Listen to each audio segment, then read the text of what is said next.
Shalom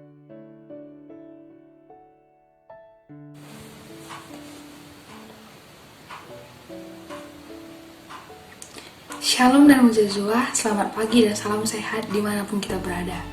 Sebelum kita memulai aktivitas kita pada pagi hari ini, sebelum kita memulai kegiatan-kegiatan kita, mari kita sama-sama mendengarkan firman Tuhan, kita sama-sama merenungkan firman Tuhan yang boleh kita dengarkan pada pagi hari ini. Sebelum kita memulainya, kita bersatu dalam doa. Bapa kami yang berada di kerajaan surga, sungguh kami sangat bersyukur ya Tuhan, untuk berkat dari Tuhan yang boleh kami rasakan hingga pada saat ini. Bapa yang baik, sebentar lagi kami akan memulai renungan kami. Kiranya ya Tuhan yang hadir dalam hati dan pikiran kami, agar kami dapat mengerti, memahami, dan menjalankannya dalam kehidupan kami. Berkati dan bimbing kami terus ya Tuhan. Di dalam nama Tuhan Yesus Kristus kami datang dan berdoa. Amin. Tema dari renungan kita pada pagi hari ini ialah sebuah proses yang diambil dari Yakobus 1 ayat 2-4. Di sini saya akan bacakan Yakobus 1 ayat 2-4. Saudara-saudaraku, anggaplah sebagai suatu kebahagiaan apabila kamu jatuh ke dalam berbagai-bagai pencobaan, sebab kamu tahu bahwa ujian terhadap imanmu itu menghasilkan ketekunan.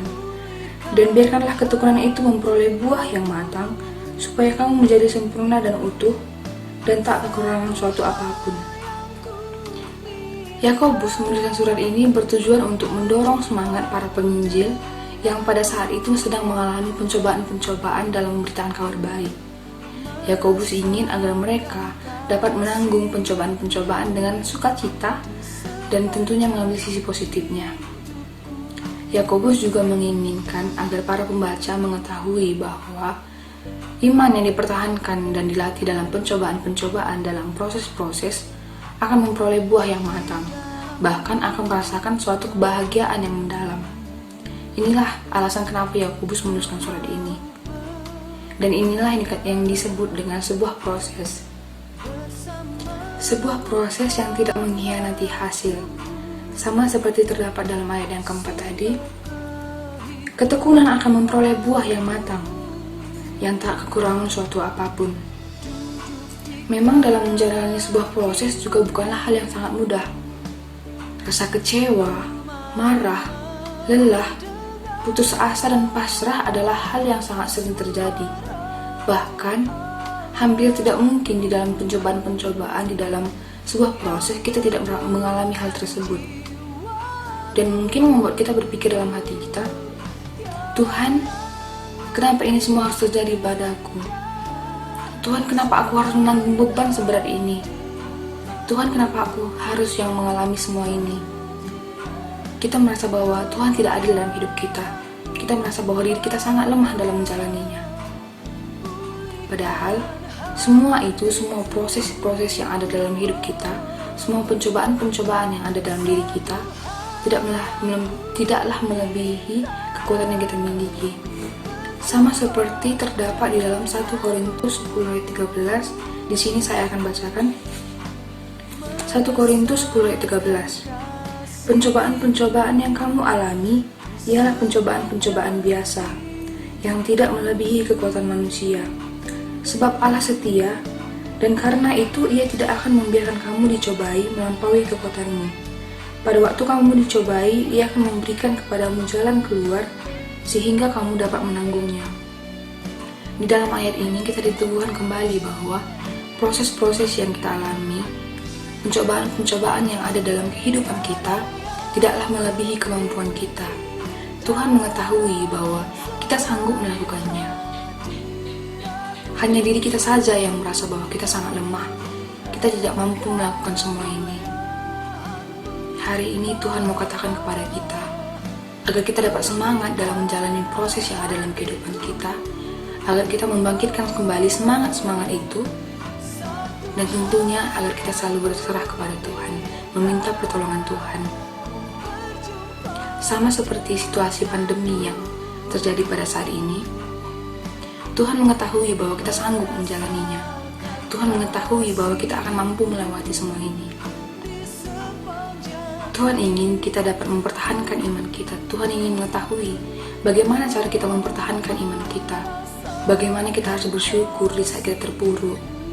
Bagaimana kita harus dapat berbagi di saat kita kekurangan?